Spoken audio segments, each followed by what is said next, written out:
दलगत राजनीति से ऊपर होती है और महिलाओं का सशक्तिकरण और भागीदारी मुझे लगा था उसमें से एक है। मैं आज इस देश की एक महिला होने के नाते बोलना चाहती हूँ, एक वो महिला जो नौकरी करती थी और फिर लगा कि सार्वजनिक जीवन में बदलाव का सबसे सशक्त माध्यम है राजनीति से जुड़ जाना। ऐसा इस देश की बहुत सारी महिलाओं को लगता है। एक आधी आबादी है जिसको यह लगता है कि उनका प्रतिनिधित्व होना चाहिए, उनको आरक्षण मिलना चाहिए।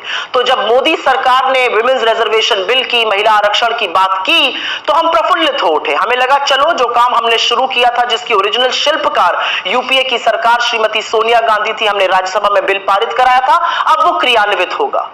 लेकिन अब पता चला कि मोदी जी की नीति और नियत दोनों में खोट है। आज भी महिला आरक्षण पर किंतु परंतु अपितु से पूरा बिल भरा पड़ा है। आज भी यह जुमला इसलिए दिया गया क्योंकि अपनी आगामी हार साफ दिख रही है और मोदी जी के स्कोर कार्ड पर नील बटा सन्नाटा है। तो महिलाओं को एक जुमला दे दिया गया महिला आरक्षण का, लेकिन असलियत इस बिल में साफ हो गई, क्योंकि यह बिल साफ तौर से कहता है कि महिला आरक्षण तभी होगा जब पहले जनगणना होगी, फिर डिलिमिटेशन होगा और उसके बाद महिला आरक्षण क्रियान्वित होगा। मतलब 2029 से पहले महिला आरक्षण संभव ही नहीं है।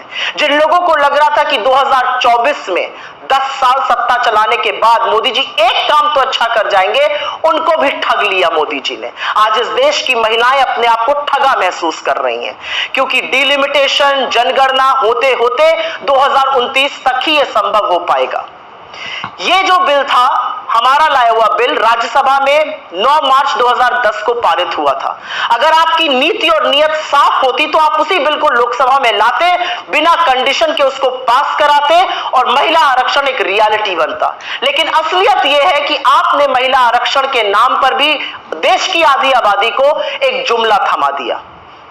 बहुत कुछ कहने से ज्यादा एक ही चीज कहना चाहती हूं आज। अगर आपकी नीति साफ है तो आपको फिर से जाकर वही काम करना चाहिए जो हमने किया था।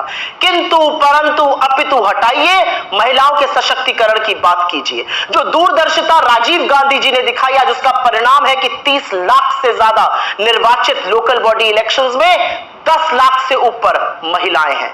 जो दूरदर्शिता और दृढ़ निश्चय सोनिया जी ने और मनमोहन सिंह जी ने दिखाया था, वो एक बार अगर आप दिखाते तो 2024 के चुनावों में महिलाओं की 1/3 भागीदारी होती। लेकिन अब जो आपने किया है वो एक इवेंट था, वो जुमला था, आपको नए सदन में जाना था, एक बड़ा इवेंट करना था और बड़े इवेंट को करने के बाद निकला क्या? खोदा पहाड़ और निकली चुहिया। खोदा पहाड़ और पता चला 2024 में नहीं, ये तो 2029 में शायद संभव हो पाएगा। अगर आप चाहते तो आप जनगणना 2020 से 23 के बीच में करा सकते थे। सब कुछ हुआ लेकिन जनगणना नहीं हुई। फिर भी आपने जनगणना को और डिलिमिटेशन को एक क्राइटेरिया बनाया। तो देश की महिलाएं आपसे आज सवाल पूछ रही हैं कि अपने जुमलों का शिकार आपने इस देश की आधी आबादी को भी बना दिया। कुछ चीजें दलगत